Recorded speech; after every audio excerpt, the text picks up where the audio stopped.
Sejam todos muito bem-vindos e bem-vindas. Eu estou muito grato e emocionado com a presença de vocês. E nós vamos, então, para essa palestra online sobre planejamento patrimonial da família. Começo compartilhando um slide com uma informação bastante impactante, bastante marcante. E não é só o impacto, ela deve servir, sobretudo, de alerta. Bom, gente, é verdade, meio assustador. O caminho que nosso país tem se enveredado, mas é a mais pura verdade, porque ao invés de receber herança, o seu filho pode sim ser até rebaixado de classe social, porque o inventário causa um tremendo rombo no patrimônio da família. Um drama que não é só emocional, mas ele é também econômico, financeiro, podendo, a partir daí, então, nascer brigas entre os herdeiros que, por vezes, desestrutura a família para sempre. Mas, felizmente, para o nosso conforto, existe uma solução que é legal, que é lícita e que é eficaz para que isso não aconteça. É uma solução que você e a grande maioria das famílias brasileiras possivelmente ainda não conheça. Bom, o que é que nós vamos ter aqui nessa palestra? Nessa noite, eu vou te mostrar como organizar o patrimônio para, primeiramente, evitar que seus filhos passem pelo processo de inventário. Quem puder, você responde aqui no chat. Alguém de vocês já teve um inventário na família? Ou você conhece alguma família que passou pelo processo de inventário? Escreve aqui no chat se você, de alguma forma, vivenciou esse evento doloroso e demorado. O outro ponto de conteúdo que nós vamos ver aqui é como organizar o seu patrimônio para garantir o seu legado. E eu quero também explicar ainda o que e como fazer para proteger o seu patrimônio. Os bens que você ao longo da vida amealhou com muito esforço, com muito suor. E, por fim, como você vai fazer para pagar menos tributos, menos impostos.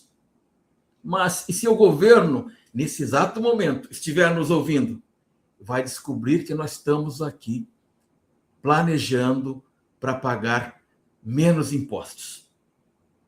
A verdade é que nós podemos falar isso aos quatro ventos. Até porque, eu não sei se você sabe, mas o Supremo Tribunal Federal tem uma decisão no sentido de nos proteger o contribuinte. Por incrível que pareça, ela diz o seguinte, é lícito ao contribuinte, você, eu, fazer tudo o que estiver dentro do direito para pagar menos impostos. Mas também tem previsão lá no artigo 2º da Lei das SA, onde a empresa pode ter por objeto participar de outras sociedades ou simplesmente para beneficiar-se de incentivos fiscais, de incentivos tributários. Então, se você tiver interesse em ficar até o final, eu terei uma grande oportunidade para entregar para você. Então, é isso que nós vamos aprender aqui nessa palestra. E para quem está chegando aqui agora e nunca me viu antes, alguém de vocês pode ter assistido e ter me conhecido em outras lives, em outras palestras. Mas me permita muito rapidamente eu me apresentar. Eu me chamo Dorival Antônio Goulart, resido em Santa Catarina, na cidade de Blumenau, e atuo como advogado desde 1993. Eu sou fundador do escritório Goulart Advogados. Agora que você já me conhece, vamos dar continuidade à nossa palestra. Mas antes de prosseguir, quero ter a certeza de que essa palestra serve para você. Então, se isso aqui não tiver nada a ver contigo, a ver com você, eu tenho a obrigação ética e profissional de te deixar livre, para você não se sentir ludibriado por mim. Então, eu quero fazer isso de uma maneira bem descontraída, bem tranquilo, através de um quiz. Quiz, para quem não sabe, é teste em inglês.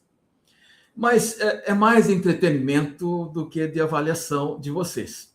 E eu vou fazer, então, 4.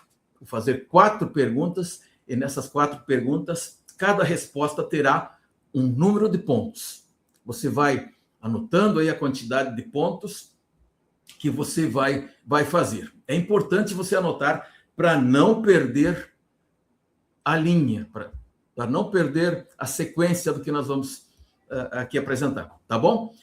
Mas não precisa escrever no chat, só soma aí, só vai anotando aí no seu caderninho, na sua folha, enfim. Então vamos lá. Primeira pergunta. Você tem filhos? Se você tem filhos, marca aí 5 pontos para você. Se você não tem filhos, claro, marca 2 pontos. E aqui, quando eu falo de filhos, estou falando não só dos filhos, mas também de outras pessoas que você gostaria de deixar algo que você tenha. Um sobrinho, um irmão, ou mesmo uma pessoa que você queira agraciar. Tá compreendido? Então, 5 pontos se você tem filhos ou alguém que virá a ser lá no futuro o seu herdeiro. Ou 2 pontos se você não tem. Vamos para a pergunta número 2. Vai anotando aí a quantidade de pontos que você faz. Você tem bens, você tem patrimônio? E por enquanto, olha, não importa o tamanho do seu patrimônio, não importa por hora se você tem 50 casas num condomínio de luxo ou se você tem a sua casinha aí modesta onde é o seu sagrado lar. Por enquanto, é só informar se tem ou não bens. Então, por enquanto, não importa o tamanho do patrimônio que você tem. Se você tem patrimônio, anote aí mais 5 pontos para você. Se você não tem, já sabe, né? 2 pontos. Beleza? Terceira pergunta. Você trabalhou muito, sol a sol? Você deu duro para formar esse patrimônio? Ou esse patrimônio, esse volume de bens que você amealhou, chegou fácil? Se você lutou muito para formar esse patrimônio, para conquistar os bens que hoje você tem, você responde sim e marca aí mais 5 pontos.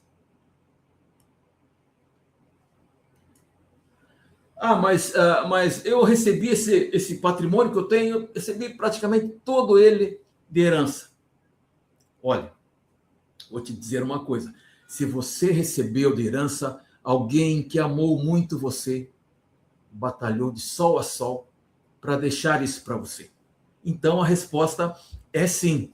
Se você não tem patrimônio, se você tem patrimônio, mas não lutou, não deu nem um duro, recebeu fácil, na moleza, sem esforço e suor do seu rosto, se for esse o seu caso, responde não e marca então somente 2 pontos.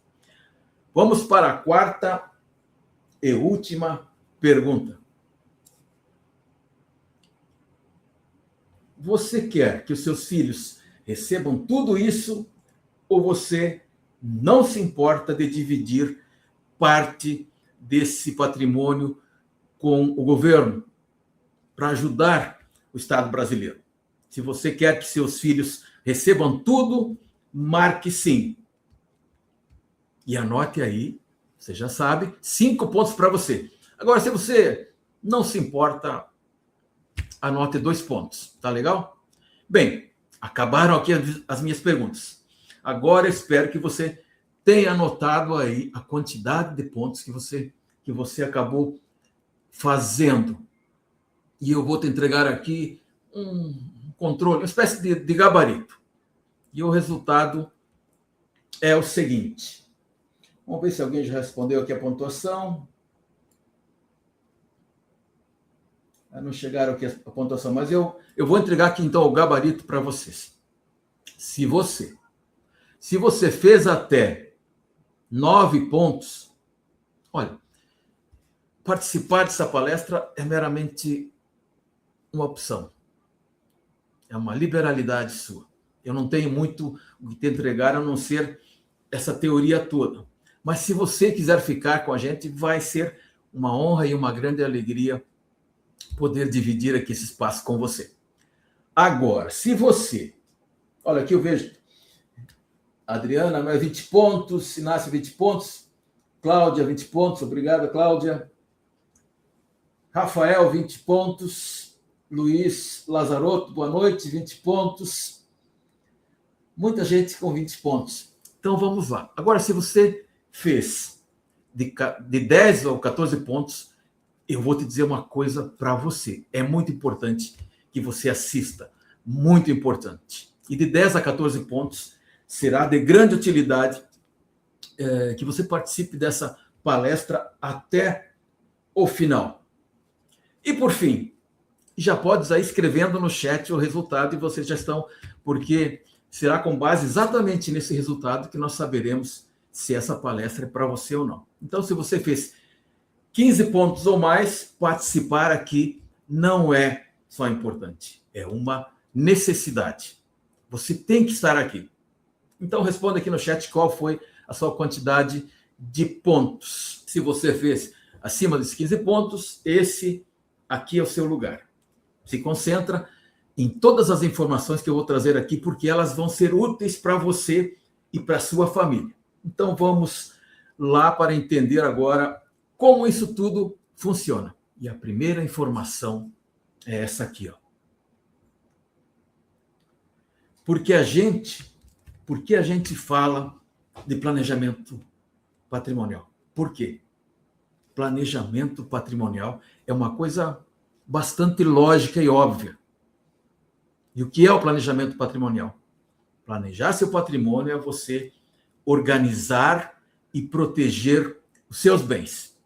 Mas veja, a regra é a seguinte: todo planejamento patrimonial ele tem como destinatário alguém muito especial. A minha e a sua família. E se formos pensar bem, toda pessoa que forma patrimônio, ela não forma para ela mesma. Ela forma para a sua família. Isso é algo inato no ser humano, sempre para a família. E sabe por que eu estou te dizendo isso? Quando o sujeito compra, por exemplo, lá 2 imóveis, 2 casas, 2 apartamentos e coloca para alugar. Por que que ele faz isso? Ele poderia, talvez, pegar esse dinheiro e aplicar em alguns produtos do banco e ele talvez ganharia até mais do que o aluguel. E também não correria o risco de o inquilino não pagar, enfim, dar o calote, por exemplo. E por que, então, que ele não faz? Porque o imóvel não acaba. Porque o imóvel é para sempre. Quando você forma patrimônio, não estou falando só de imóveis, estou falando de bens em geral. Você quer que o fruto do seu trabalho fique em algo que vai durar para sempre. E por que a pessoa quer que fique para sempre se a pessoa um dia parte, se a pessoa um dia vai embora? Porque queremos deixar para os nossos filhos, um legado. Então, por essa razão, pensamos que o planejamento patrimonial que a gente organiza é o planejamento patrimonial da família. E esse é o sentido, esse é o tom, é o viés que nós queremos imprimir aqui nessa noite. Há algum tempo, eu passei por uma situação bem comovente aqui no escritório. Sabe, quando acontece na sua vida que chega a te dar um nó no peito, aquela dor e até aquela vontade de chorar. E para mim é quando acontece uma situação na qual o cliente sai aqui do escritório emocionalmente pior do que ele entrou. Foi o que aconteceu nesse episódio. Deixa-me contar aqui novamente essa história para vocês, porque eu já contei em outros eventos para quem já participou. Foi o que aconteceu com esse rapaz aqui, que nós chamaremos de Rafael. Quem é o Rafael? O Rafael é um rapaz que chega aqui no escritório e assim que chegou ele disse o seguinte: doutor, eu sou filho do Júlio e da Rosana, que lá no passado já foram clientes aqui do seu escritório. Acontece que meu pai faleceu já há 3 anos. Nunca foi feito o processo de inventário. Está lá parado. E agora, dolorosamente, a minha mãe também faleceu. O meu pai e a minha mãe, durante a vida, adquiriram um único imóvel, um apartamento. E Rafael me disse que estava preocupado porque disseram a ele que poderia até perder o imóvel. Ok, pode realmente parecer um exagero, mas veja só, as pessoas não conhecem os números do inventário, o custo do inventário. Alguns de vocês aqui já devem ter passado por um processo de inventário. Então eu vou contar para você o que aconteceu nesse doloroso caso. Esse imóvel, aquele apartamento, que há pouco me referi, foi adquirido pelos pais de Rafael, Júlio e Rosana há 20 anos. Lá, eles pagaram 250 mil reais. Hoje, depois de uma natural valorização, boom imobiliário que ocorreu em muitas cidades, ele passou a valer 1.150 mil reais.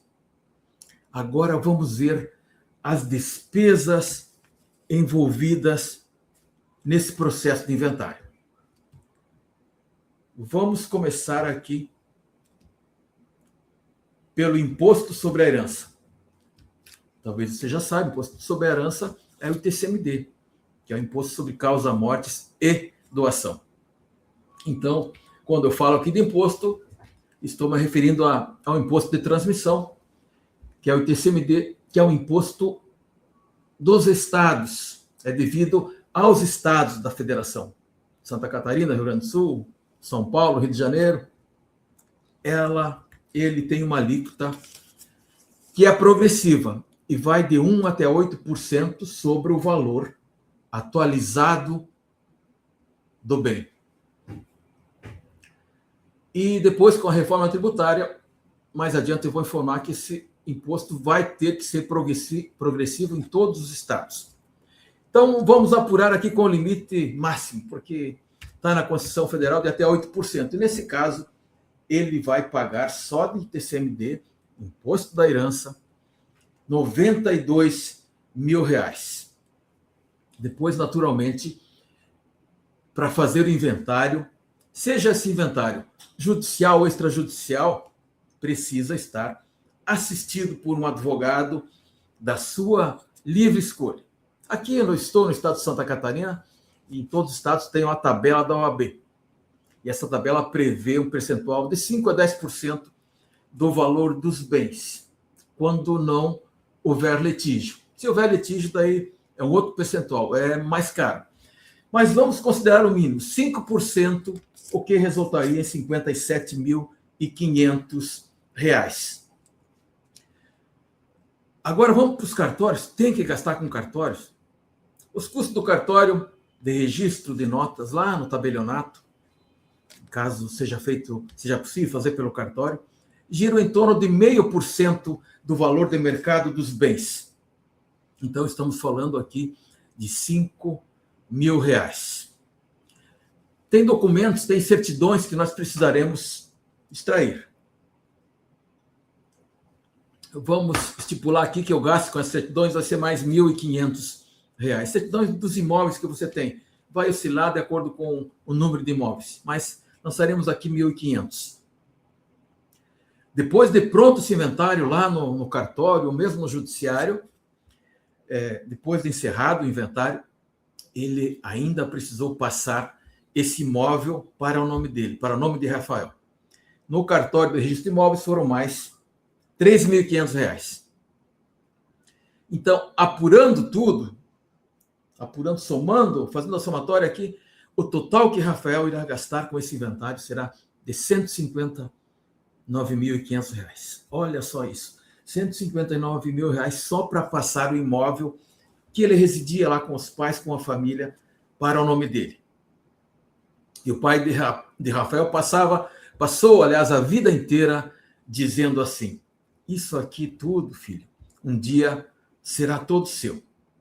Porém, nem o pai e nem o Rafael imaginavam que, para poder passar o imóvel para o nome dele, ia precisar gastar esses R$ 159.500.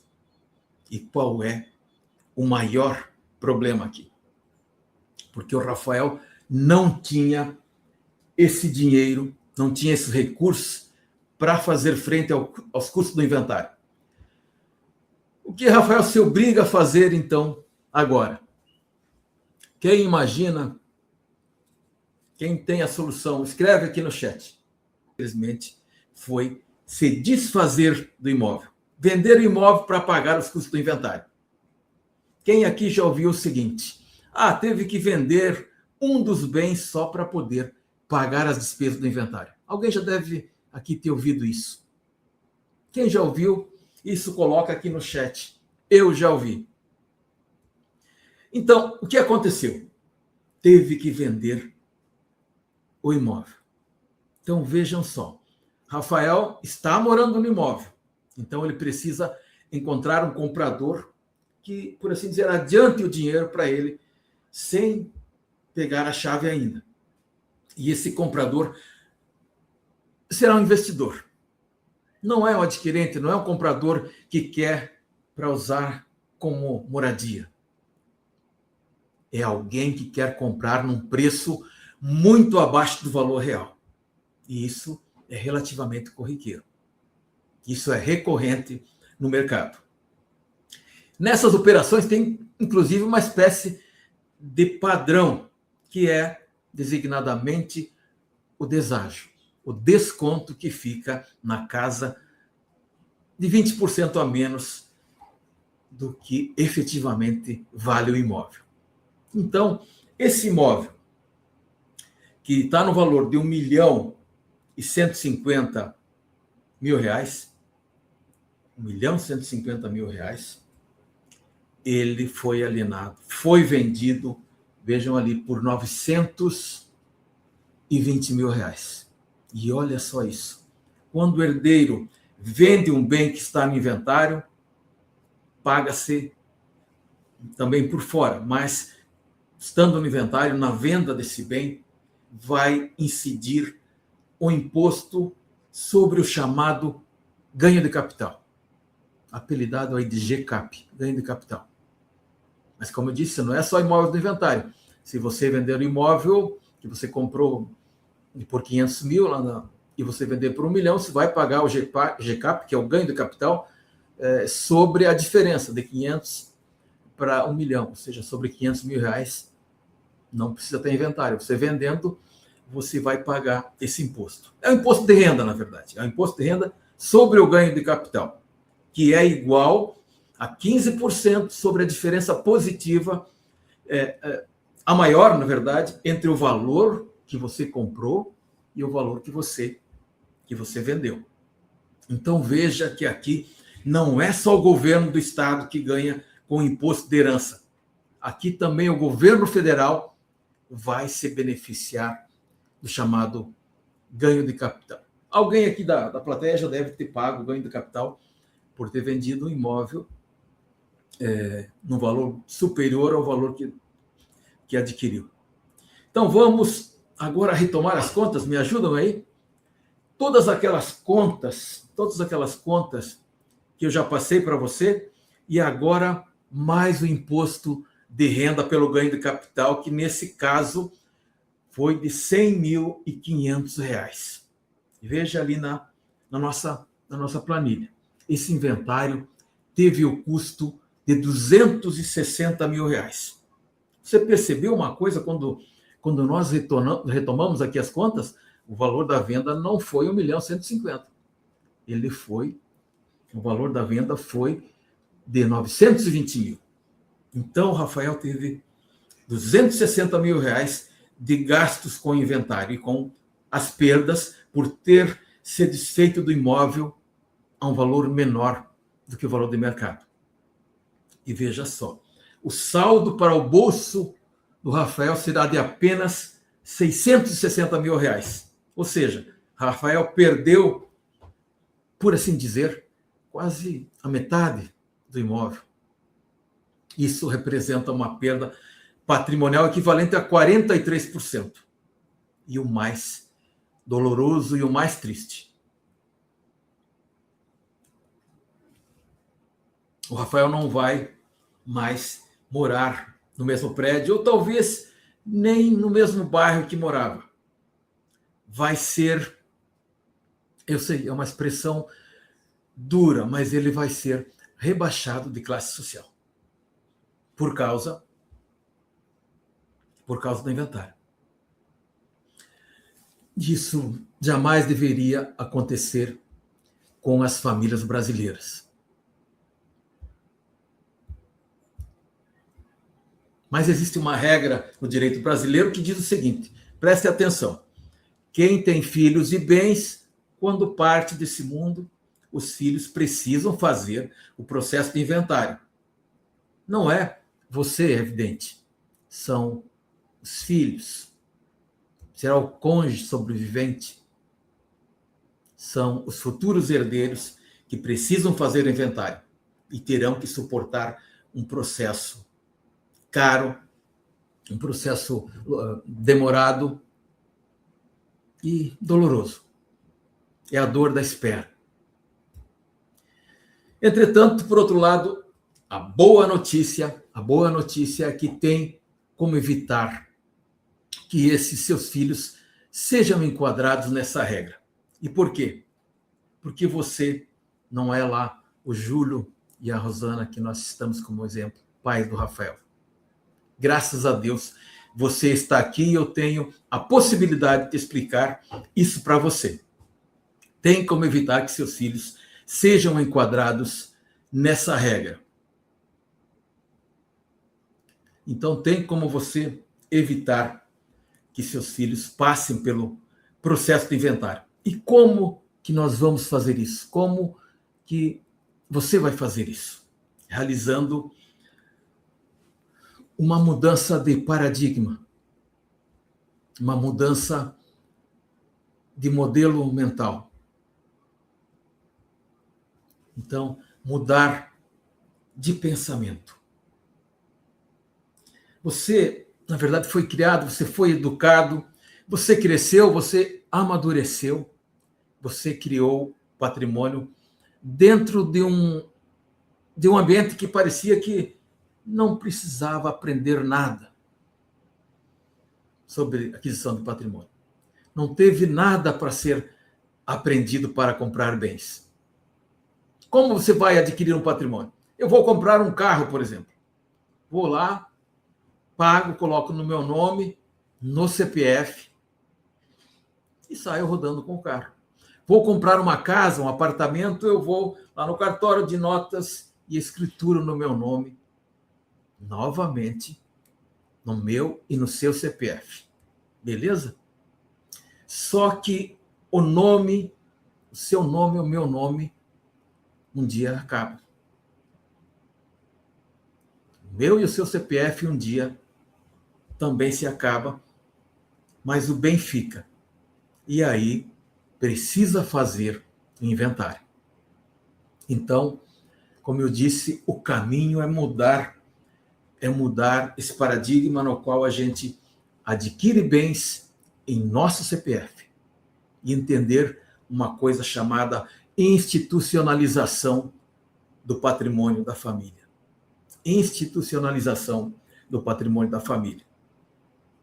Então, guarda aí com você essa informação. Vamos lá. Como se faz isso? Na prática, a empresa, não faz nada. Artigo 2º da Lei das SA. Então, é isso que a gente vai criar. É uma empresa que não faz nada. Uma empresa que funcione como se fosse um cofre. Mas um cofre para quê? Para guardar o patrimônio da sua família. É a sua instituição. É a sua instituição. E o que é que vai acontecer? Hoje você olha ali no slide. Você é dono de um imóvel. O que é que você faz? A gente pega esse imóvel e transfere para dentro do cofre, lembra? Para dentro da instituição que você criou. E ao transferir o imóvel para dentro desse cofre, será o cofre que passa a ser dono do imóvel. Não é mais você. É o cofre. E você passa a ser o dono do cofre. E aí, como é que a gente organiza essa empresa de maneira que não precise um dia fazer o processo de inventário? Se livrar do processo de inventário. O que a gente faz é antecipar a titularidade do cofre. A titularidade do cofre passa a ser dos seus filhos, dos seus futuros herdeiros. Mas só no papel. Só no papel. É uma propriedade projetada a depender de um evento futuro. Está tudo na lei. E vocês vão entender mais adiante. Porque quem irá continuar mandando nesses bens, nesses ativos, será exatamente você. Porque existe lá um mecanismo de bloqueio, uma ferramenta jurídica de bloqueio que impede que seus filhos tenham acesso a tudo o que está lá dentro do cofre. Os seus filhos não conseguem ter nada que está dentro do cofre, a não ser que você, claro, queira deixar por liberalidade já em vida. Mas não precisa. E sabe por que não precisa? Porque, diferente lá de uma tal doação, que eu fiz uma live aí na semana passada, por exemplo, a doação, mesmo com reserva de usufruto, mesmo com reserva de do usufruto daquele imóvel, mas para a maioria dos casos, efetivamente eu não recomendo, porque ela tira todo o poder totalmente sobre o seu próprio imóvel. E tenho certeza que você não gostaria disso. Então, lá nesse sistema de cofre, o que acontece é o seguinte: você cria uma barreira, porque o dia que você não estiver mais aqui, o sistema vai funcionar como uma espécie de gatilho. Uma espécie de gatilho. Imaginemos que esse desenho ilustre aí um gatilho. No dia que você não estiver mais nesse mundo, esse gatilho dispara e essa barreira vai se romper, desaparece. E os seus filhos, aí sim, seus futuros herdeiros, ou o cônjuge que fica, eles passam a ser donos da chave do cofre. Está fazendo sentido para vocês? Escreve aqui no chat se vocês estão conseguindo acompanhar o raciocínio. Gente, mas o fundamental é o seguinte: na hora que eu faço essa antecipação para a titularidade dos filhos, o que me garante que eu vou ficar no controle de tudo? Que garantia eu tenho que eu vou conseguir controlar tudo isso? E essa vai ser a nossa conversa a partir desse momento, a partir de agora. Então, os pais no controle de tudo. E como é que se aplica isso? Como é que se opera isso? Para garantir que os pais fiquem no controle de tudo, existe 10. Eu vou citar rapidinho.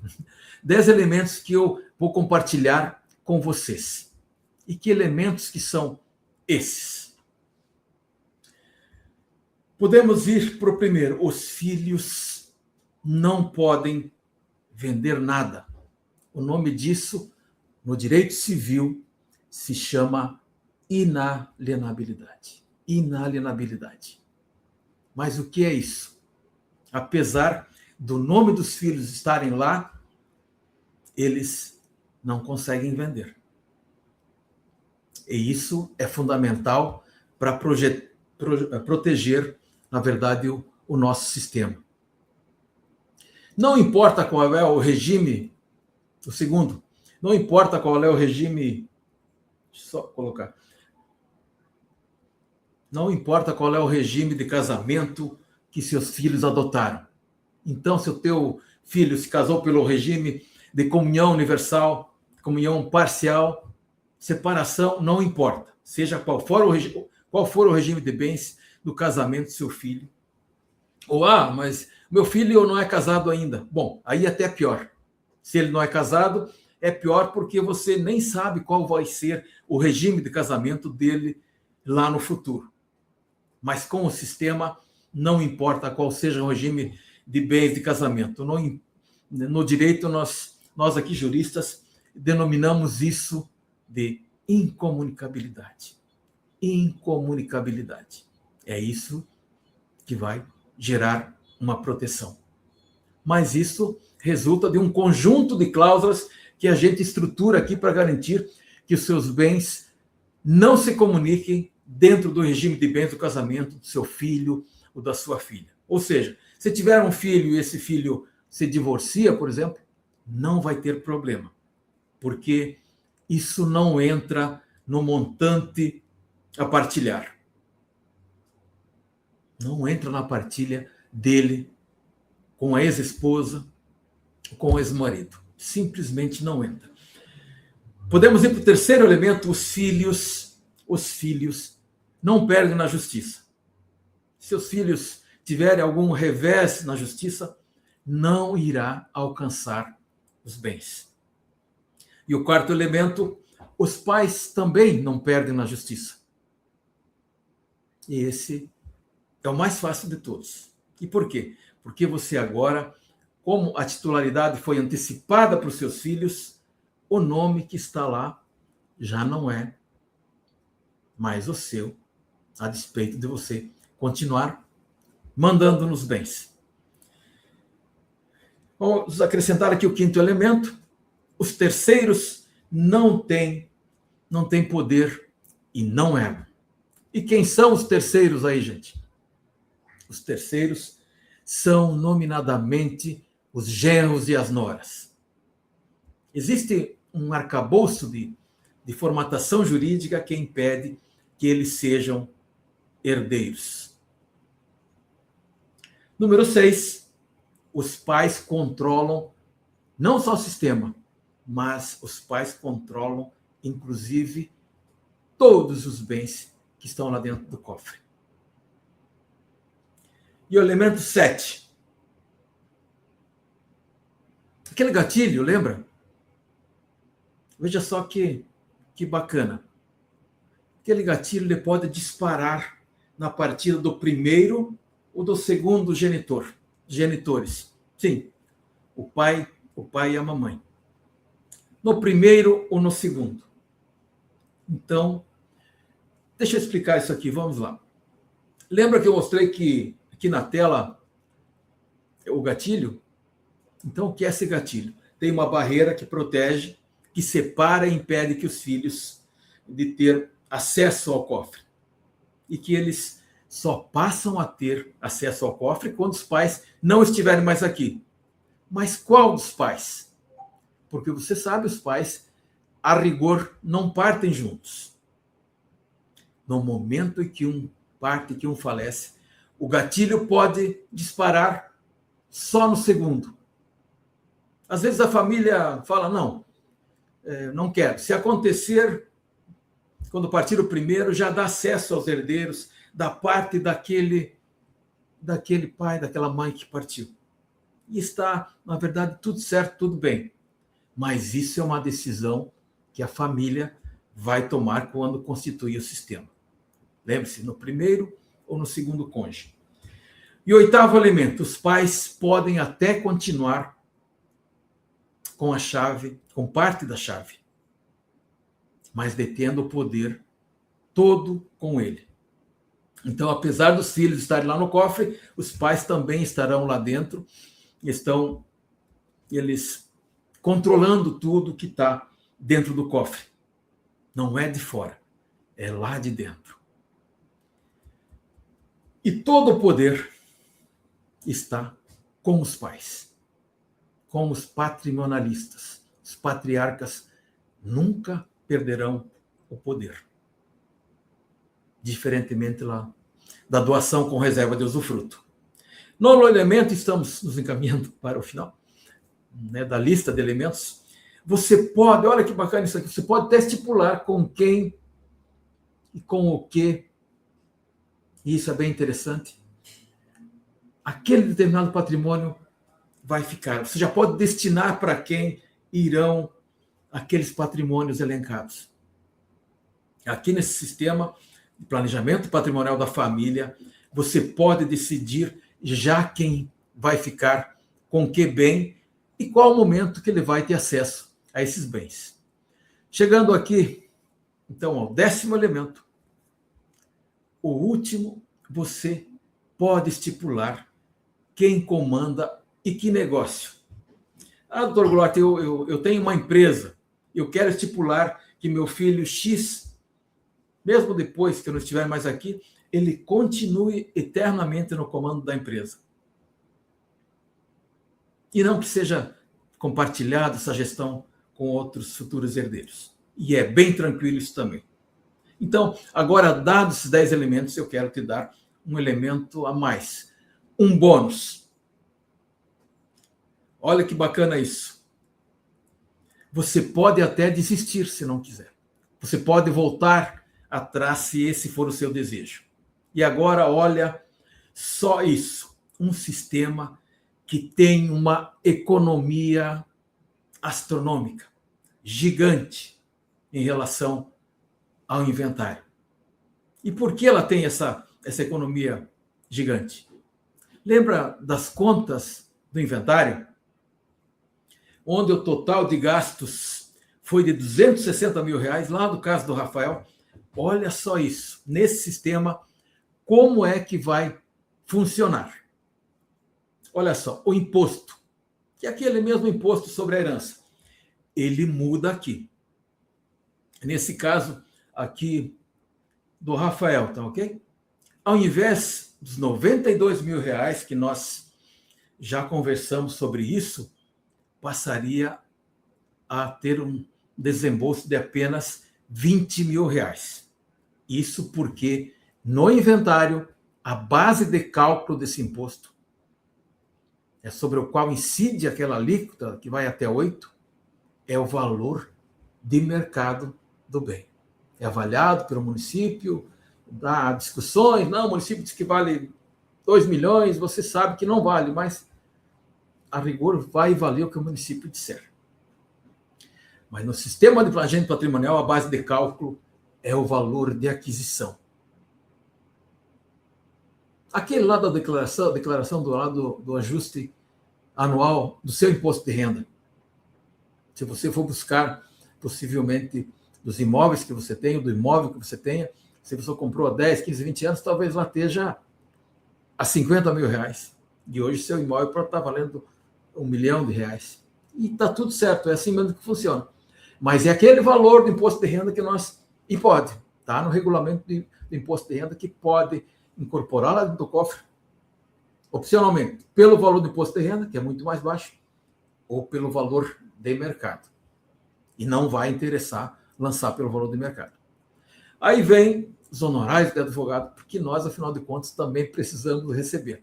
Então, vamos apurar aqui, estimar aqui R$45 mil. Depois vem o cartório, que tem que pagar também no cartório. Então, as certidões aqui é o mesmo valor, registro de imóveis vai ter gasto também, só que mais baixo, aqui fica estipulado em R$2.500. E o ganho de capital, lembra? O ganho de capital, o imposto de renda sobre a diferença entre o valor da declaração e o valor da venda. O ganho de capital, que é o imposto de renda sobre a diferença, aqui não tem. Você não vai vender nada. E se não vender nada, não tem imposto de renda. Tá ok? Resultado. o total de gastos aqui será de R$ 69 mil. E a perda patrimonial é zero, porque você não teve que perder nenhum bem, você não teve que vender nenhum patrimônio. Ou seja, é uma diferença financeira de quase R$ 191 mil e uma economia, vejam só, de 73%. 73% em relação ao processo de inventário. Mas qual a principal diferença, na minha opinião? A principal diferença é essa aqui, ó. Perda patrimonial zero. E sabe o que isso significa? Perda patrimonial zero significa que a sua próxima geração não perderá nada. E ela só vai fazer o seu patrimônio crescer. Gente, mas calma aí, afinal de contas, que sistema que é esse? Como é que isso funciona, afinal? Onde eu posso encontrar isso? Bom, vamos lá. Quando eu falo, na verdade, desse serviço, e foi o que já aconteceu na quinta-feira passada, o dia da live, e hoje a gente já recebeu mais mensagens aqui. Dizendo o seguinte: Goulart, eu estou aqui preocupado com a minha família, estou preocupado com a reforma tributária. Meus amigos, deixa eu falar uma coisa importante para vocês. Você não precisa contratar esse serviço do meu escritório. Pelo menos não ainda. Segura aí, aprenda esse negócio aqui primeiro e entenda um pouco de educação patrimonial. Educação para aquisição de patrimônio, porque isso vai ser útil para você e para as suas próximas gerações. Quando a gente terminar aqui, se vocês falarem para mim, olha, eu quero, se vocês quiserem mesmo, e vocês falarem para mim que desejam muito, que têm um desejo ardente de fazer, de contratar, eu apresentarei para vocês. Deixa só, na verdade, eu finalizar aqui. Primeiro, prestem bem atenção numa coisa. Que sistema que é esse? Que faz esses milagres? Bom, primeiro, não é nem milagre, não é uma mágica, não é um esquema, não pode ser um esquema. E por quê? Porque estamos tratando de cada gota de suor que escorreu no seu rosto durante a sua vida inteira. São os seus filhos que estão em jogo. Tem que ser tudo conforme aquilo que está dentro da lei. E por que é a letra da lei? Porque a letra da lei é assegurada pela Constituição Federal. Porque é um ato jurídico perfeito e acabado.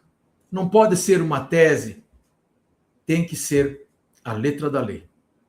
Então, meus amigos, repito, minhas amigas, conforme eu já passei a chamá-los, eu quero apresentar para vocês agora a poderosa holding familiar. Vocês já devem ter ouvido falar de holding familiar. Mas o que é uma holding? Bom, a expressão primeiro holding é um termo lá de origem inglesa e teria a derivação de to hold, que significa segurar, deter e sustentar. Para outros tem o sentido de portar, de dar mobilidade a alguma coisa. Mas, a bem da verdade, o nome tem pouca relevância. O que você precisa compreender é como esse sistema funciona. Ele é um sistema que pode ter uma só empresa, um só CNPJ ou até vários. Não importa. O que importa é entender a sua realidade específica. Ele é constituído sob medida. Não existem duas iguais, não tem duas formas iguais. É sempre sob medida e de acordo com o seu patrimônio e os desejos e os sonhos da sua família e com a sua realidade. Em parte dos casos, ela pode ter, inclusive, uma só pessoa jurídica, mas o importante é você entender que não é a mera montagem de uma pessoa jurídica. Não é só criar a pessoa jurídica e colocar os bens lá dentro que vai resolver esse seu problema. Ou melhor, o problema dos seus filhos. O que vai proteger é a montagem de todo o sistema. Você pode até me perguntar, mas será que isso efetivamente funciona? Será que isso é legal? Será que isso é lícito? E a resposta para você que está me assistindo é bem simples. Ana Lúcia Gonçalves, bem-vinda. Muito bem explicado. Obrigado, Ana Lúcia. Eu vou seguir aqui ilustrando bastante para melhor compreensão, porque montar sistema é algo complexo. Exige um conhecimento multidisciplinar. Não é difícil montar, mas guarda complexidade. Então, a resposta que famílias mais teriam para perder com o inventário? Quais as famílias brasileiras que mais poderiam perder com o inventário? São as famílias dos mega empresários, dos bilionários. Porque o ITCMD ele é progressivo de acordo com o volume de patrimônio. Ou seja, quanto mais você tem, mais você vai pagar. E eu vou te mostrar alguns exemplos que eu já apresento sempre em todas as palestras, talvez você já conheça, mas tem aqui tolerância com quem ainda não viu. Aqui, você sabe quem é esse empresário? É o Norberto Odebrecht. Foi o fundador da construtora Norberto Odebrecht, que encontrou o final da sua vida e deixou uma fortuna de 14 bilhões de reais. Se tivesse tido o inventário, sabe quanto daria o imposto? 1,12 bilhões de reais. Isso era o que o Estado da Bahia teria recebido de imposto se tivesse havido o inventário do Norberto. Não houve. Um outro empresário bilionário, o grande, inesquecível, Antônio Hermílio de Moraes. Para quem já sabe, ele foi fundador do Grupo Votorantim, que faleceu e deixou 15,5 bilhões de patrimônio. Se tivesse havido, então, um inventário, ele iria pagar 1,24 bilhões. De qual imposto? O ITCMD. O imposto da herança. Mais dramaticamente, o imposto da morte. Também, o então poderoso Roberto Marinho, que a maioria deve conhecer, do Grupo Globo, que, quando faleceu lá em 2003, se eu não me equivoco, deixou uma pequena fortuna de 30 bilhões de reais em patrimônio. Em havendo o inventário, Roberto Marinho teria entregue para o Estado do Rio de Janeiro 2,4 bilhões. Não é 2,4 milhões, seriam 2,4 bilhões só de imposto, só do ITCMD. Alguém já viu falar, por acaso, do inventário do Roberto Marinho? Deixa eu falar uma coisa aqui para você. Os bilionários históricos não passam por isso. Sabe quem é que passa por isso?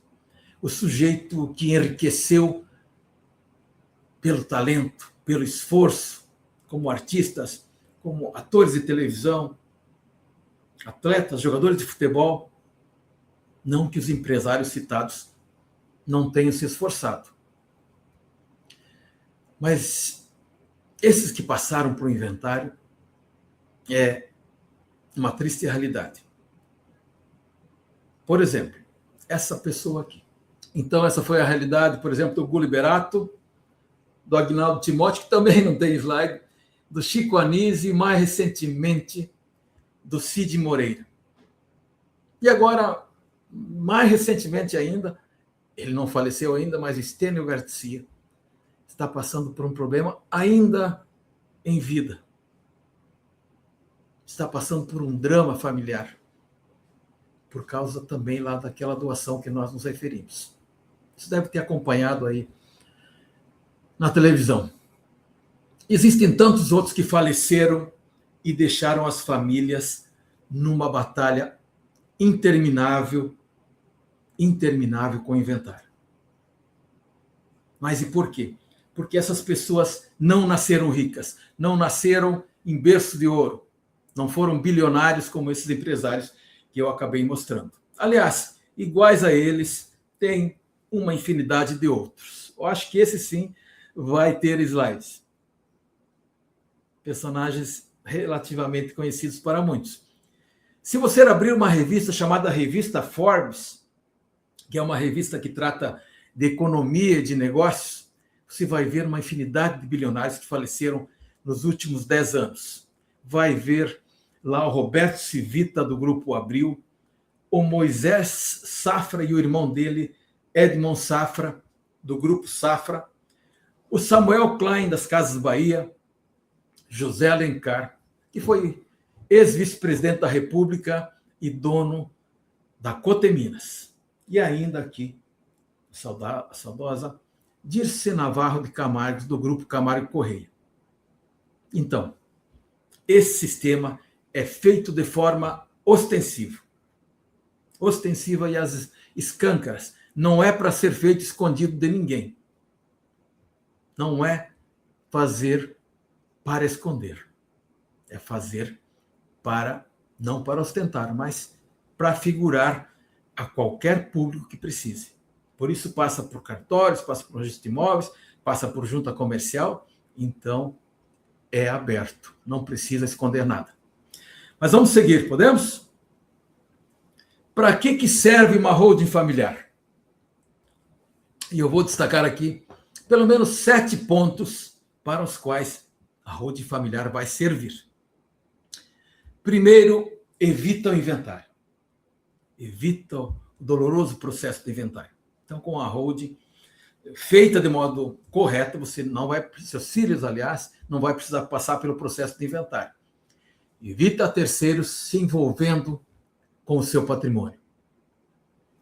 E 2, protege seus bens.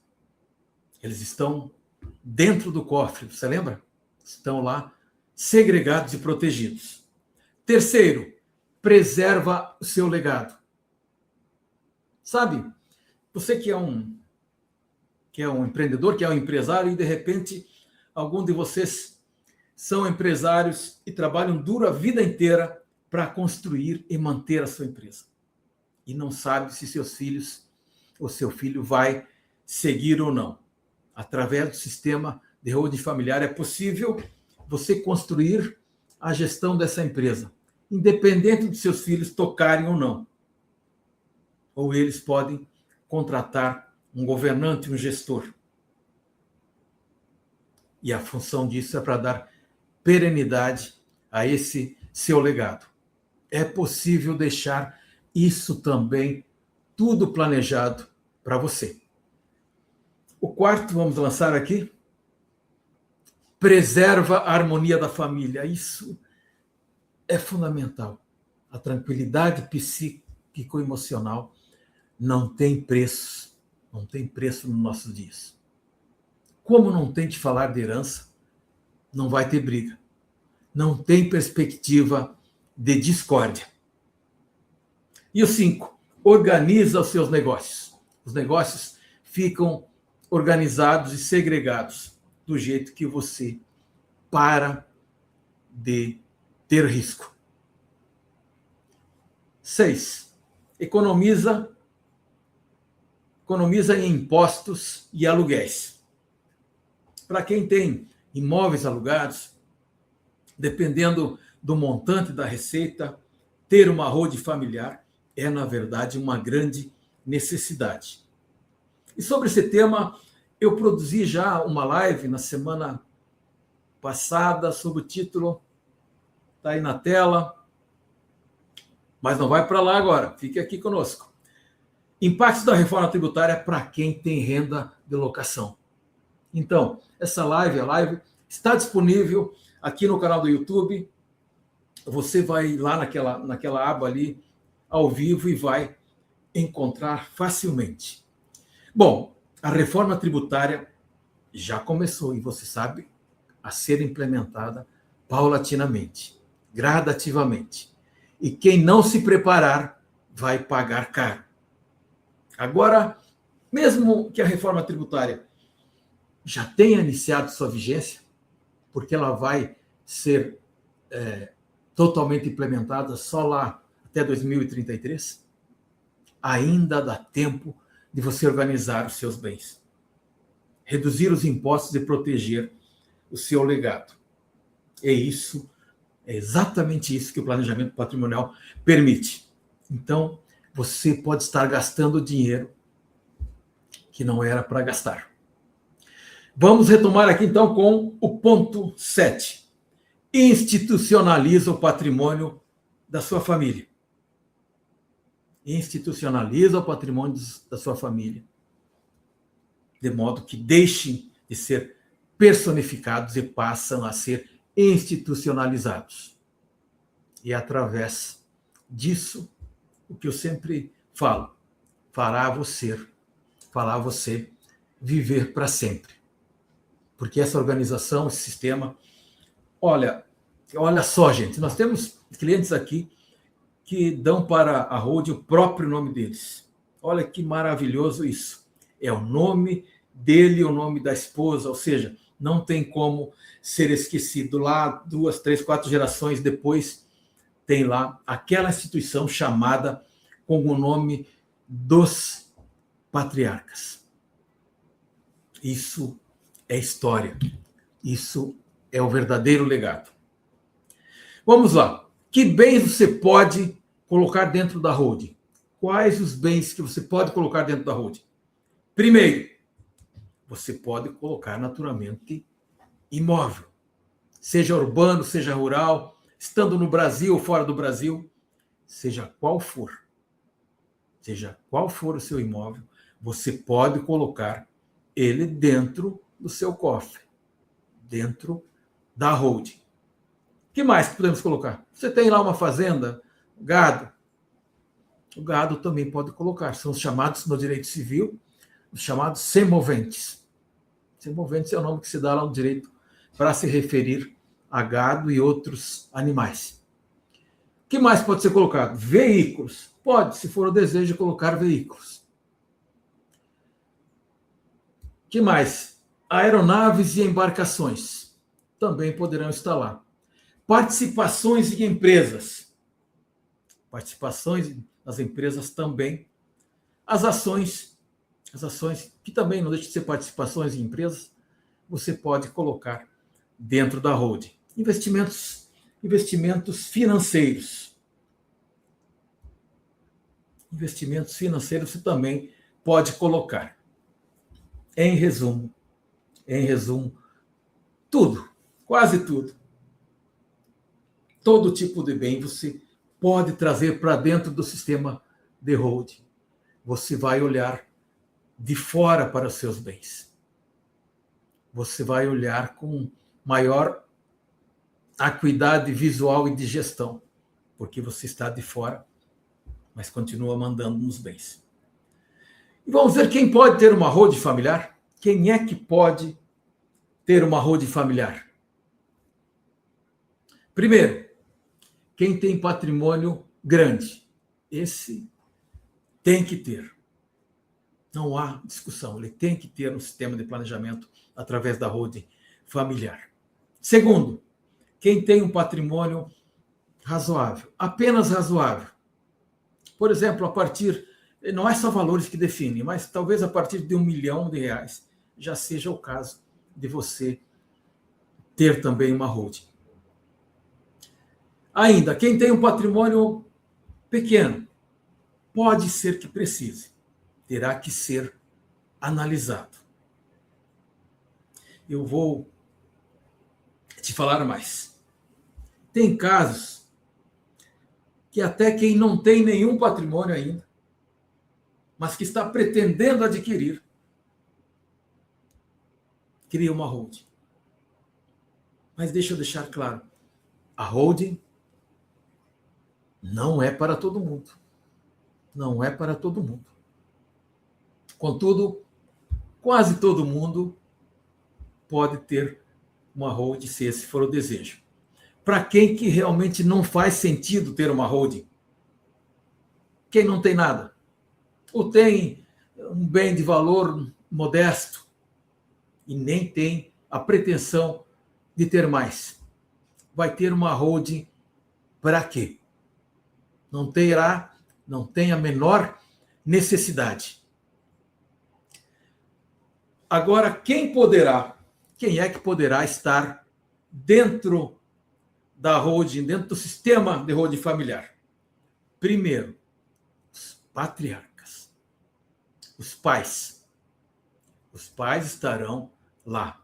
Isso é líquido, isso é certo. Depois, em segundo, os filhos. Independente, como eu disse, do regime de casamento, se é do primeiro casamento, se é do segundo casamento, não importa. Os filhos deverão estar lá. Os netos. Os netos também podem ser isso, se esse for o desejo dos patriarcas. Contemplar os seus netos com parte daquele patrimônio. Sobre aqui o próximo são sobrinhos ou outras pessoas que você queira contemplar, que você quiser trazer para dentro da holding, também você pode. É mais comum, naturalmente, a holding ser formada só com os membros da família. Mas não há impedimento, não há óbice que outras pessoas ingressem na holding familiar. Aqueles terceiros. Veja, tem gente para a qual o terceiro não é o terceiro do mal, digamos assim. Eu tenho um cliente que parece gostar mais do genro do que da própria filha. E aí ele acabou lá colocando o genro dentro da holding. Então, não é vedado que até genros e noras entrem na holding. Resumidamente, quem pode participar do sistema da holding? Quem você quiser. Quem você quiser. Os bens são seus, o patrimônio é seu e quem manda é você. Então, como que se monta o sistema de holding familiar? Podemos seguir?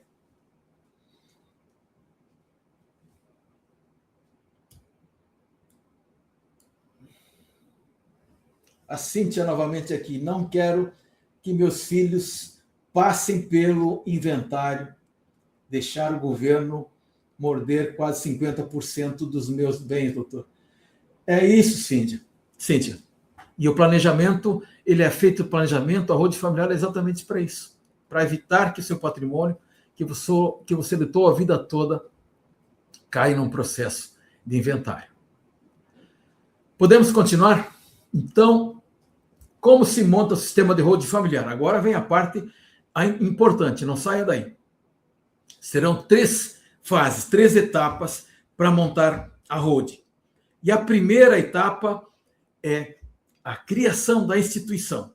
A primeira fase é a fase da gente criar a instituição, o CNPJ, aquele cofre que eu me reportei. Então, primeiro a gente cria a instituição para você. Passo 2, fase 2.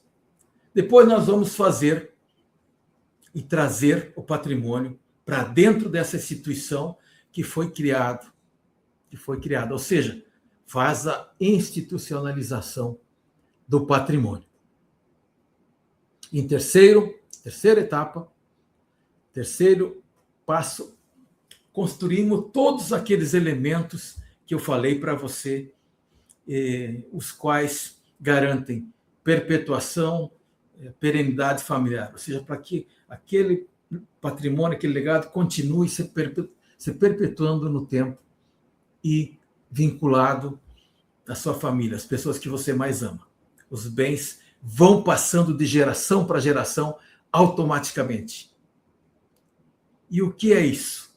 É garantir que você fique no controle absoluto do seu patrimônio.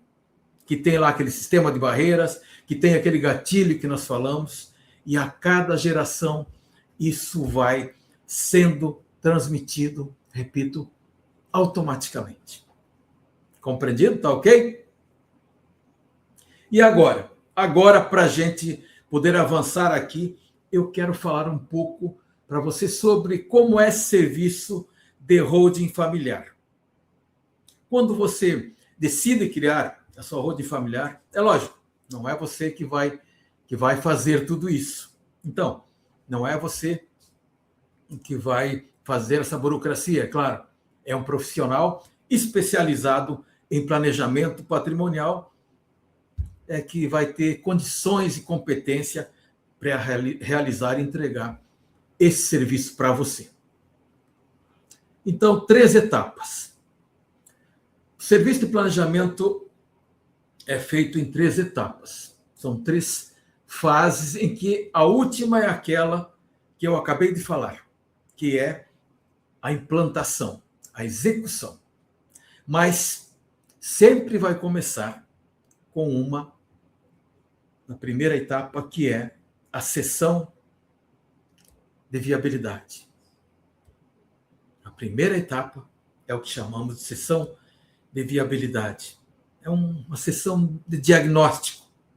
Gente, essa etapa aqui é bastante importante, talvez a mais importante. Ela é fundamental.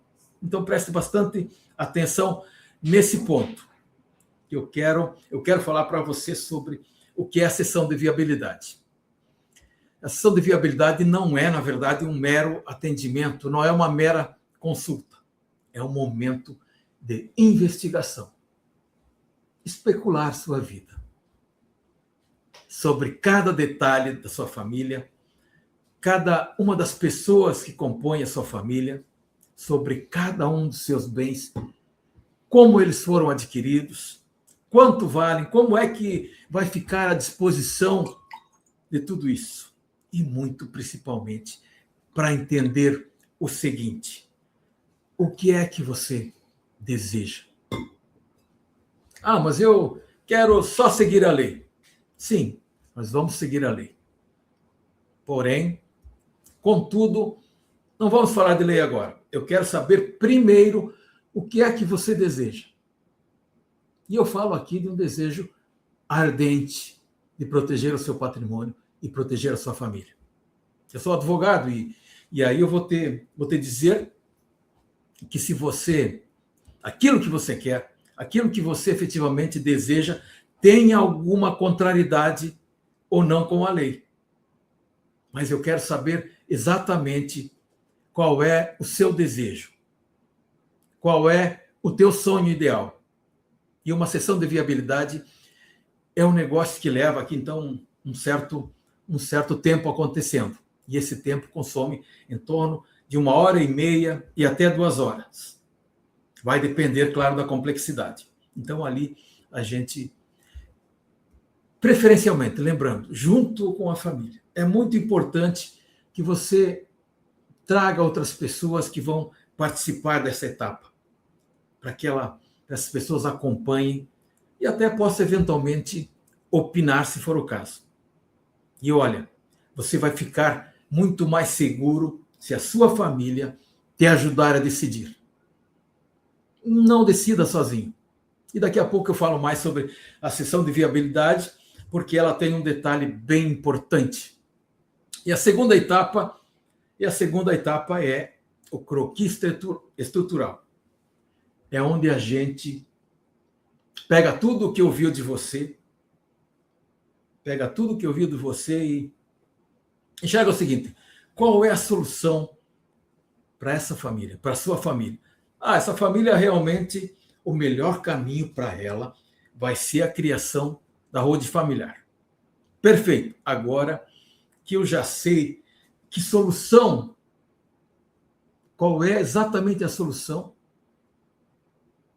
que é construir a holding familiar, nós vamos partir para que modelos? Porque tem algo que você, talvez, é certo que não sabe. É que existem vários modelos para montar o sistema de holding familiar. E cada um vai ser adequado à sua realidade patrimonial e familiar. Então, a gente monta esse croquis, é mais que um croquis, é um verdadeiro projeto. Tanto que, ao final, depois, se for contratado o croquis, você leva todo esse projeto pronto. É como se fosse a planta da sua casa, o projeto, a planta baixa de uma casa. E aqui você pode analisar todos os modelos e, inclusive, ter o orçamento. O custo é aqui que você recebe o orçamento. É nessa fase que você vai falar o seguinte: então eu vou gastar X. É isso que vai custar. É esse o custo. E aí vamos partir para a terceira etapa. Então, é a implementação da holding propriamente dita. É pegar aquilo que foi colocado no croquis, que foi projetado, que foi estudado, e a escolha que a sua família fez. Esse modelo vai custar X, e agora nós vamos implementar, agora nós vamos executar o sistema. Então, essa é a terceira etapa. Mas de todas essas etapas, repito, a mais importante é a sessão de viabilidade. Para você ter uma ideia, repito, a sessão de viabilidade, como eu disse, leva em torno de quase 2 horas, ou pode ir até 2 horas. A gente pode fazer esse atendimento online, pela internet, ou presencial aqui no escritório. Por isso que eu te falei que a gente pode fazer em qualquer canto do Brasil afora, graças aos recursos da internet. Então, a etapa mais importante é a sessão de viabilidade, porque é na sessão da viabilidade que a gente vai entender tudo sobre a tua família. Por exemplo, como é que vai ser? Como é que vai funcionar? O gatilho vai disparar antes ou depois? Quem compõe a sua família? Quem é que vai entrar na holding? Como são essas relações familiares?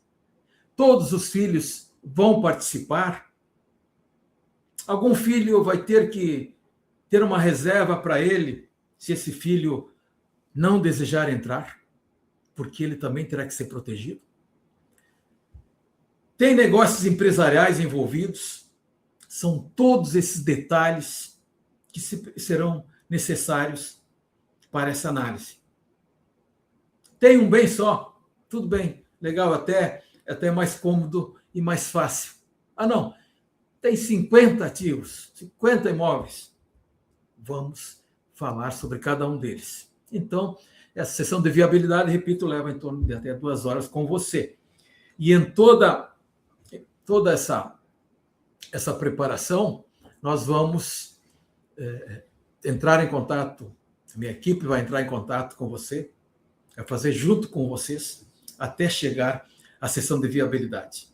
É uma preparação mesmo, para que você chegue com sua família tranquilo para realizarmos a sessão de viabilidade. Então, como eu disse, é essa a etapa mais importante. Todo o restante é mais burocrático e até braçal. Essa etapa, então, ela é uma das mais delicadas. Não adianta só você ter a formatação jurídica para fazer esse trabalho. É necessário ter conhecimento interdisciplinar. Precisa também ter humanidade, precisa ter empatia com o cliente, ser transparente, sensibilidade para extrair a essência do desejo daquela família. Então, gente, como eu prometi, aqui hoje o que eu tinha para dizer está se encaminhando praticamente para o final, mas não de modo definitivo, porque eu quero te oferecer agora um bônus importantíssimo. Eu quero falar com vocês de três tipos de família.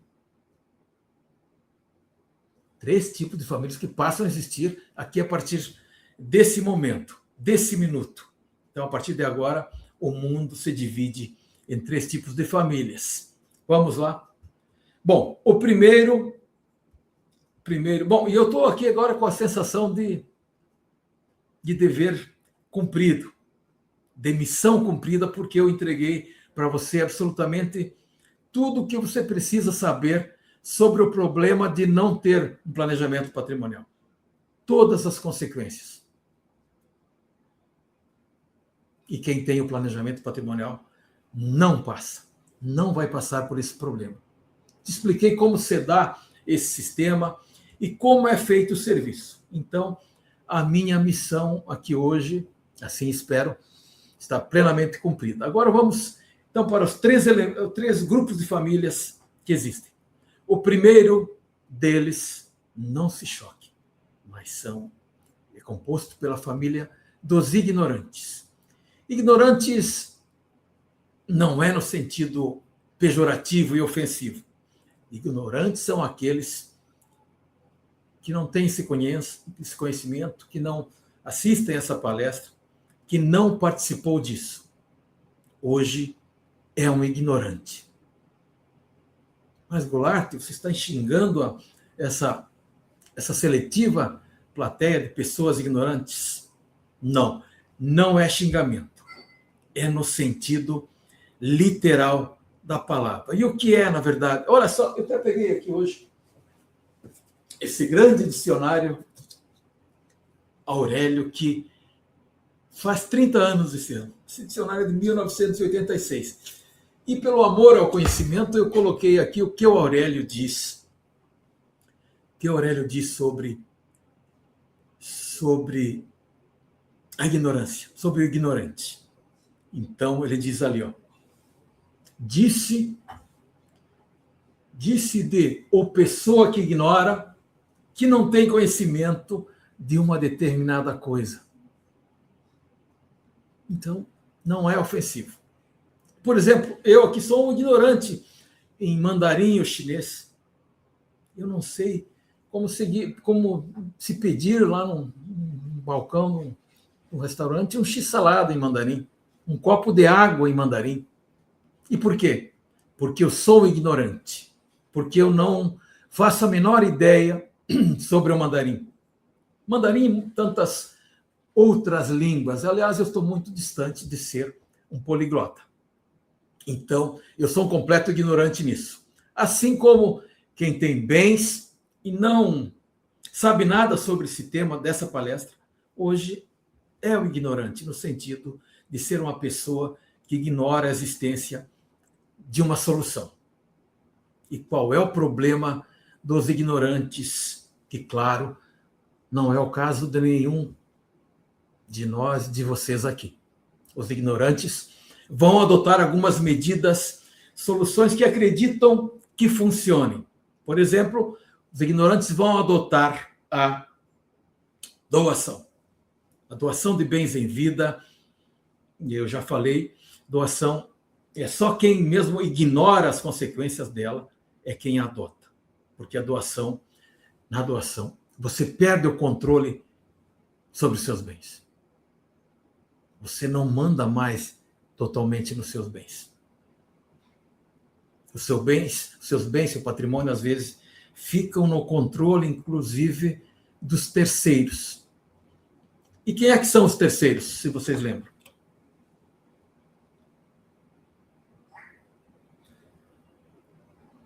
Quem é que são os terceiros? Escrevam aí no chat. Os terceiros são os gênios e noras. Gênios e noras.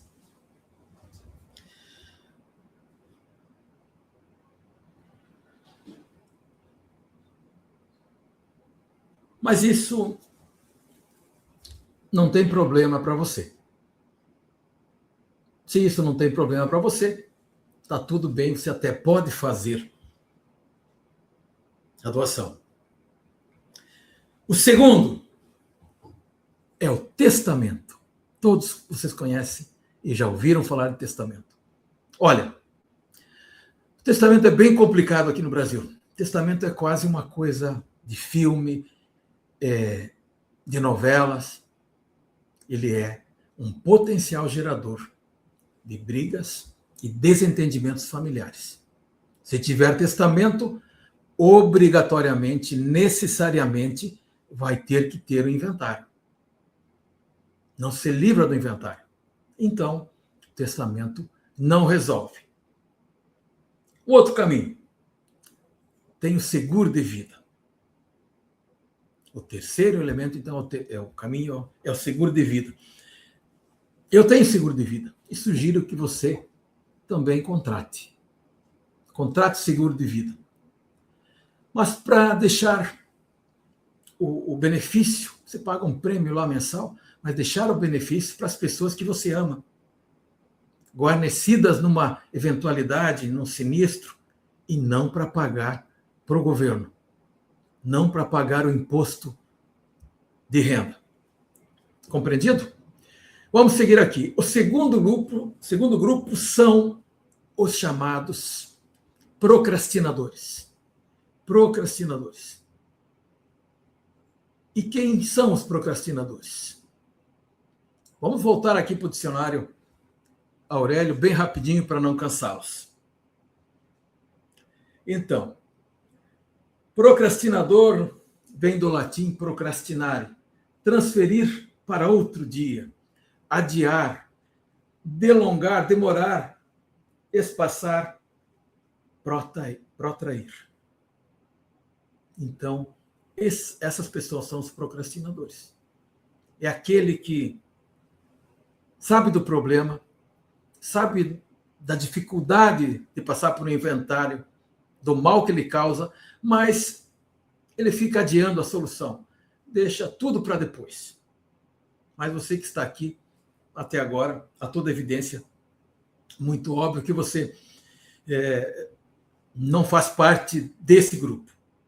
Porque, afinal de contas, se você está aqui fazendo parte desse grupo, por que vamos falar dele? Porque existe um risco muito sério. E eu sei que você não é um procrastinador, mas existe um risco. Existe um risco de uma pessoa que ama os seus filhos cair nesse grupo. E que risco é esse? É a reforma tributária. A reforma tributária e o imposto sobre a herança. Veja só isso aqui, gente. Eu já mostrei isso nos vídeos e nas lives preparatórias que eu fiz aqui. Olha só, antes funcionava assim: PIS, COFINS e IPI. Aí agora o governo federal vai ficar com a chamada CBS, que é a contribuição sobre bens e serviços, e o imposto seletivo. 3 impostos trocados por 2. E o Estado só tem um, que é atualmente o ICMS, e troca por um, que é o IBS. Só que o Estado vai perder nessa história toda. Os estados vão perder. E o ITCMD é que vai, em boa medida, compensar essa perda, que é o imposto sobre a herança. É o imposto sobre transmissão por causa da morte e doação, ou seja, por herança e por doação. Mas veja só, esse é o mesmo imposto que também a gente recolhe lá no planejamento patrimonial, porque tem lá uma parte nesse planejamento que a gente faz através de uma doação lá de cotas ou ações. Tem que pagar esse imposto, mas é um valor muito, muito reduzido em relação ao custo do inventário. Mas tem que pagar o mesmo imposto. Não tem milagres. Mas olha só qual é o problema. Hoje, o máximo que você pode cobrar de ITCMD no Brasil é até 8%. Mas vejam agora. Existe uma proposta do CONFAS, que é o Conselho Nacional de Política Fazendária, é o órgão do governo federal que reúne o ministro da Fazenda e todos os secretários de Fazenda de cada uma das unidades da federação, de cada uma das unidades de cada estado. E esse conselho propôs aumentar para 20% esse imposto. E ainda, em 2020, tem a Lei Complementar 2023, a Emenda Constitucional 2023-2024. Se não me equivoco, foi criado lá um grupo de estudos que trata da reforma tributária, e lá esse grupo de estudo propôs um aumento para 21%. Ah, Glória, mas quando isso vai acontecer, afinal de contas? Não posso te afirmar. Mas veja que nem precisa de lei. Não precisa de lei, gente. Olha isso. Para poder aprovar isso, é um projeto de resolução no Senado. Eu não sei se você sabe quem o senador representa. O senador é eleito junto com o governador de cada estado.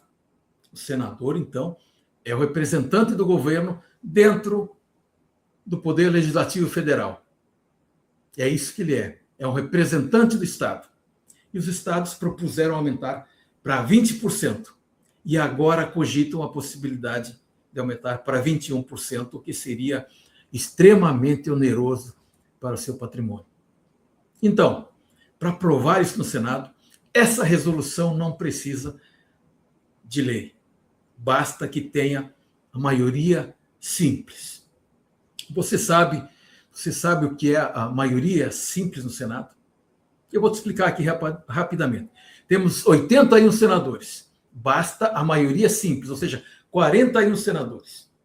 Se dos 40 senadores presentes na sessão, 21 votem a favor, já estará aprovada essa resolução.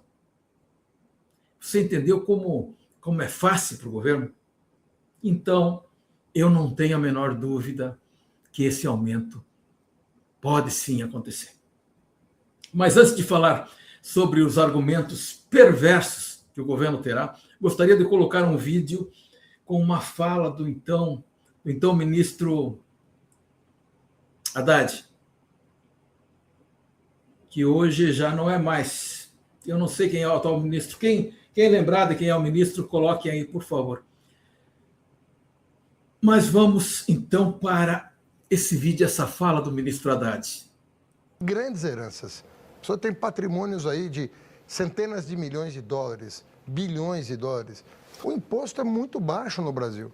O imposto sobre propriedades, grandes propriedades, é muito baixo no Brasil. Muito baixo. Por isso que o pobre paga mais imposto do que o rico, proporcionalmente. Então, se você pegar o sistema tributário dos países europeus, dos Estados Unidos, você vai ver que não é assim. Eles procuram corrigir as desigualdades por meio do sistema tributário. Aqui a gente agrava as desigualdades por meio do sistema tributário. Então não dá. Por isso que ideias como essa surgem para tentar equilibrar um pouco o jogo em relação a isso. Porque você pode baixar o imposto aqui e subir ali. E aí você melhora. Ninguém está falando em aumento de carga. Acho que ninguém está propondo isso no Brasil hoje.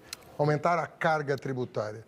Todo mundo está pensando em como equilibrar, de maneira que o pobre pague menos proporcionalmente do que o rico. Meus amigos e minhas amigas, como vimos, o que esse sujeito, que estava como ministro até pouco tempo, até março, que ele dizia, o que ele diz vem bem ao encontro do interesse em aumentar o imposto da herança. Então vamos aos argumentos fáceis que o governo alega.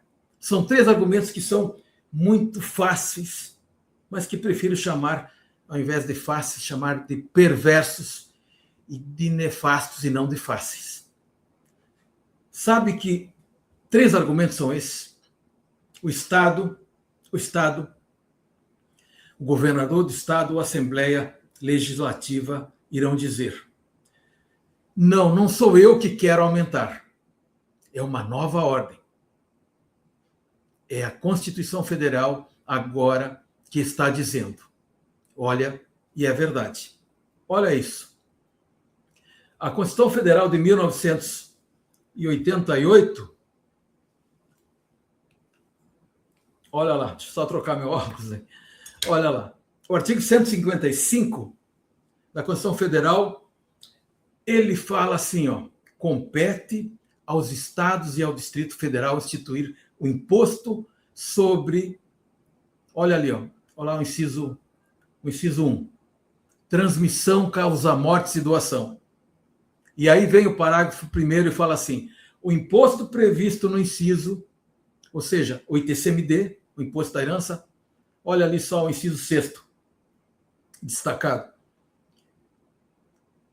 Na verdade, é um inciso novo que foi acrescentado, que foi trazido, então, agora pela reforma tributária na emenda constitucional 132/2023, regulada pela Lei Complementar 214, agora do ano passado.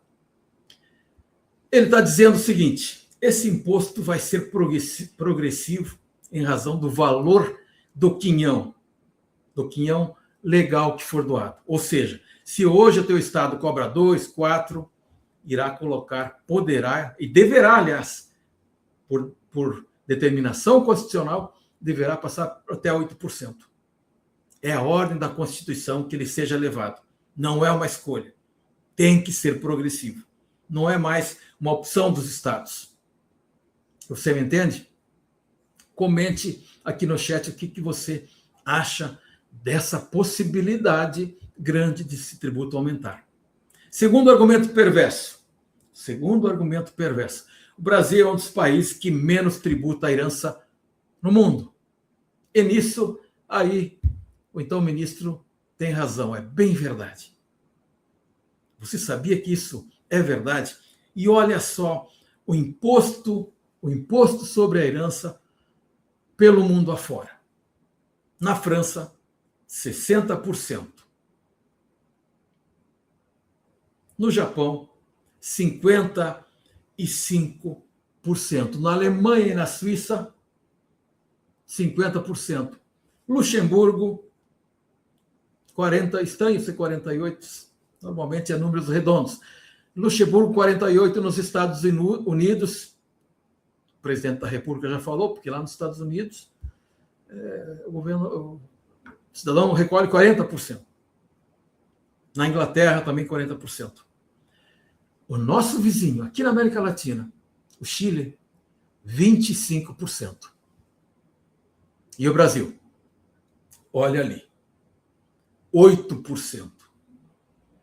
Se aumentar para 21%, 20%, para 16% também tem um outro projeto, o Brasil ainda continuará sendo um dos países que menos tributa a herança no mundo. Você entende isso? Entende que o argumento é maldoso e é perverso? E por que é perverso? Porque esse número, essa alíquota tem que ser conjugada, tem que ser somada com toda a elevada carga tributária que o cidadão brasileiro já paga. E também com o retorno por meio dos serviços e as obras públicas em favor da sociedade. É preciso fazer esse cotejo. Por isso que 20%, 8% continuam sendo extremamente elevados. Terceiro argumento nefasto e fácil para o governo. É um tributo que penaliza só os mais ricos. Pode rever lá, o Haddad acabou de falar. Os magnatas, todos eles não pagam, porque ele acabou de falar. E você acabou de ouvir aqui. E é perverso porque não penaliza só os mais ricos. Penaliza você, penaliza a classe média, penaliza a classe média alta. Penaliza as pessoas que têm um pouco de patrimônio, que chegaram à classe A. Penaliza, sim, essas pessoas. Não penaliza os mais ricos, os bilionários. A não ser que você e eu estejam sendo entendidos como os mais ricos. Isso faz sentido para você? Mas vamos lá que o tempo é veloz. Já são 21 horas e 20 minutos. Vamos dar sequência aqui e eu prometo acelerar para vocês. Quando isso vai acontecer? Quando isso vai acontecer? Eu não sei. Mas se você não acredita, é só você olhar aí com seus próprios olhos. Eu te sugiro que você, de vez em quando, dê uma olhada aí no Google para ver se já não foi aprovado, porque pode acontecer a qualquer momento. E aqui, então, para finalizar, o terceiro grupo. O terceiro grupo é os resolvedores. Os resolvedores. É o grupo que você está. É o grupo do que eu chamo de resolvedores. São as pessoas que chegaram até aqui, que não são ignorantes, que não querem procrastinar e têm esse espírito de ser uma pessoa que não vai permitir que seus filhos paguem essa conta para o governo. Não vai permitir que seus filhos percam cada gota de suor que você transformou em patrimônio. Não vai. Essas pessoas são os resolvedores. E eu tenho uma estima, um apreço, eu valorizo essas pessoas.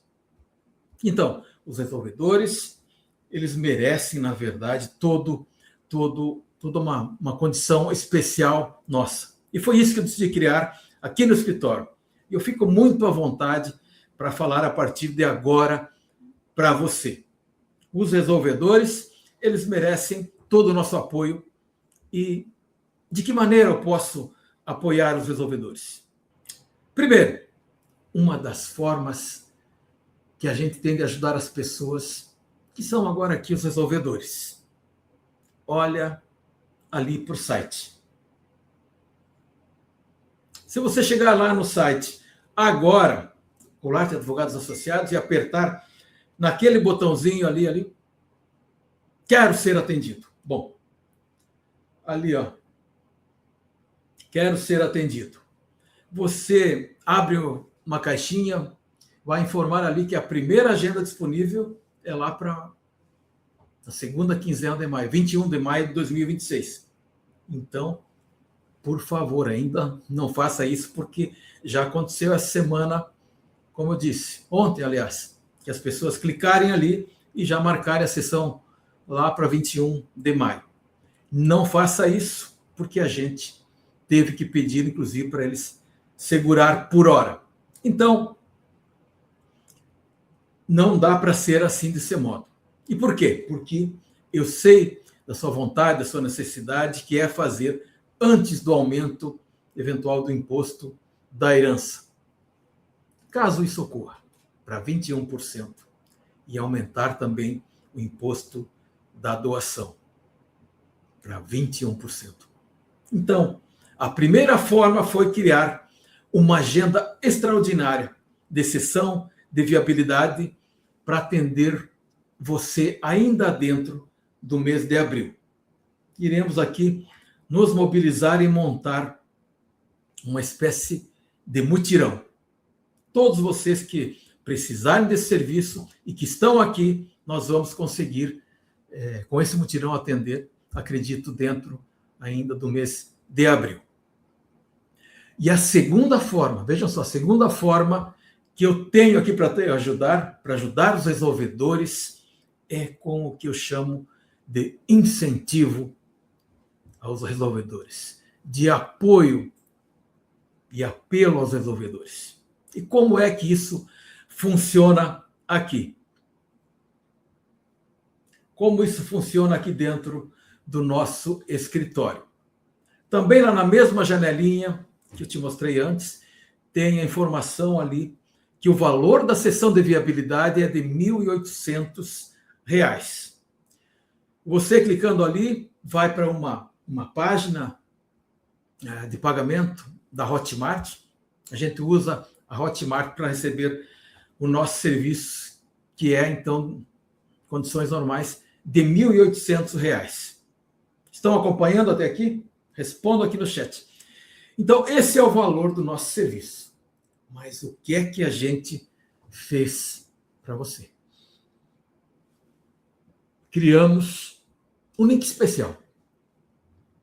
Um link diferenciado. Então, não vai no site agora fazer isso. Não faça isso agora, porque senão você vai acabar pagando mais caro. Então, a gente criou um link especial. onde o valor não vai ser de R$ 1.000, de R$ 1.800. Não vai ser de R$ 1.000, vai ser de apenas R$ 900. Olha só ali. Será R$ 900 em benefício das pessoas que estão aqui. Para beneficiar os resolvedores, estamos tirando do que seria a remuneração do nosso trabalho. O que a gente fez?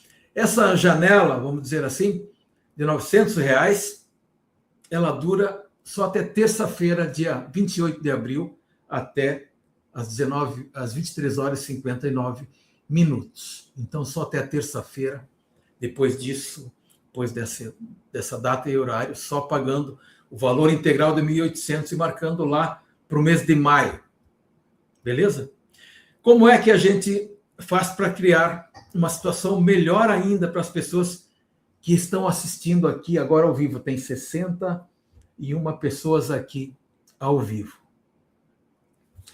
Uma coisa que as pessoas também perguntam é o seguinte: tem muita gente que está aqui me conhecendo agora. É lógico, a gente já tem um longo caminho andado aí na profissão de advogado, 33 anos de profissão. Muita gente já me conhece. Mas tem gente que me conheceu hoje, está me conhecendo agora.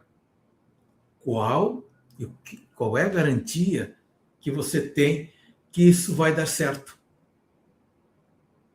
Que não é um golpe, que alguém vai fugir com o seu dinheiro, sei lá.